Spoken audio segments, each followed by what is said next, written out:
बहुत शुक्रिया जी।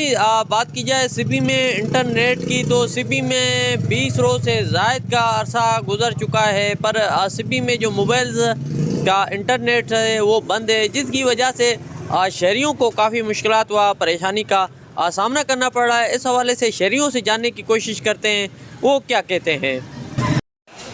जी, जैसा कि आपको मालूम है, यहाँ पर सिबी में तकरीबन 2 हफ्तों से ज़ायद यहाँ पर इंटरनेट सर्विस तमाम मोबाइल नेटवर्क की बंद है ना, जिसकी वजह से तकरीबन हर तबका आजकल इंटरनेट से मुंसलिक है। उसकी बंदिश की वजह से हर फर्द, हर शख्स, हर मुलाजिम तबका, हर कारोबारी तबका उससे मुतासिर हो रहा है। इस हवाले से जो है मैं कहूँगा कि जो है PTA और जो है वफाकी हुकूमत से हमारी गुजारिश है कि मेहरबानी करके सभी शहर के अंदर इंटरनेट की बंदिश का नोटिस लिया जाए और इंटरनेट की सर्विस को बहाल किया जाए। सर 20 रोज़ हो गए यहाँ पर इंटरनेट नहीं चल रहा है, उसकी वजह से कस्टमर हमारे खाली हाथ जा रहे हैं और बहुत तकलीफ़ हो रही है, नुकसान हो रहा है बहुत। हुकूमत को चाहिए कि सभी में नेट बहाल किए।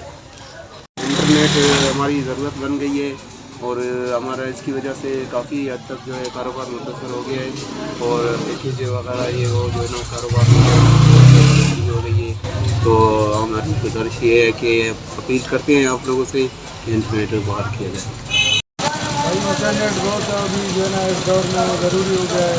अगर हुकूमत से भी होता यही है ना, कंपनी से भी होता यही अपील है कि इंटरनेट को बहाल किया जाए। तो कोई 20-22 दिन से जो है ना बंद है, हो जाए तो बड़ी अच्छी बात है। यहाँ पर शहरियों की बातें जानी। शहरियों का कहना है कि 22 रोज़ से ज़ायद का अरसा गुजर गया है। सिटी में जो है इंटरनेट ना होने की वजह से जो हमारे हज़ारों रुपए के पैकेजेस हैं वो ज़ाया हो रहे हैं और इसके अलावा जो है हमें कारोबार में भी इंटरनेट की ज़्यादा ज़रूरत होती है, जिसकी वजह से जो है हमारा जो कारोबार है उसमें भी नुकसान का सामना करना पड़ रहा है। यहाँ पर शहरियों ने वफाकी हुकूमत और PTA से मुतालबा किया है कि इंटरनेट को बहाल किया जाए ताकि हमारी जो मुश्किलात है उसमें कमी आ सके। कैमरा टीम के साथ रिपोर्टर ज़हूर मक्सी, साथी रिपोर्टर यार अली के साथ वॉच न्यूज़ सिटी।